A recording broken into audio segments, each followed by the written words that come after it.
নিজের স্ত্রীর সাথে সর্বোচ্চ সুন্দর ব্যবহার করতে হবে ভাইরা।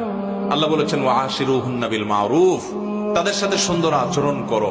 আমাদের অনেক ভাইরা আছেন বাহিরে অনেক ভালো, কাস্টমারের সাথে ভালো, ক্লায়েন্টের সাথে ভালো, পরিচিত অপরিচিত মানুষের সাথে ভালো, কিন্তু নিজের স্ত্রীর সাথে যা তা আচরণ, বদরাগ নাই। বেচারের উপরে যত রকমের টর্চার, অবিচার, গালমন্দ, বাজে কথা ঘরে ঘরে।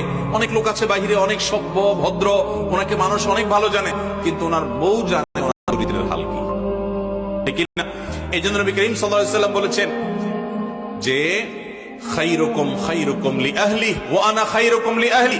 তিনি বলেছেন তোমাদের মধ্যে সবচেয়ে ভালো মানুষ কে? মাহফিলের মধ্যে সবচেয়ে ভালো মানুষ কে? যে তার পরিবারের কাছে। কোন কোন হাদিস তিনি স্ত্রীকে নির্দিষ্ট করে বলে দিয়েছেন যে তার স্ত্রীর কাছে ভালো। অর্থাৎ স্ত্রী যদি বলে দিল থেকে যে আমার সাহেব, আমার স্বামী ওনার মতো মানুষ হয় না, উনি আসলে একজন অমায়িক ভালো মানুষ, এই সার্টিফিকেট যদি বউয়ের কাছ থেকে নিতে পারেন তো আল্লাহর কাছেও আপনি ভালো নিতে পারবেন। সবাই যায় বাসায় বউকে জিজ্ঞাসা করবেন যে হাদিসের ভাষ্য মতে তোমার সার্টিফিকেট ছাড়া আমি ভালো হওয়ার সুযোগ নাই, আসলে আমি মানুষটা কেমন বলো। যদি বউ হেসে দেয় পিক করে, তাহলে বুঝবেন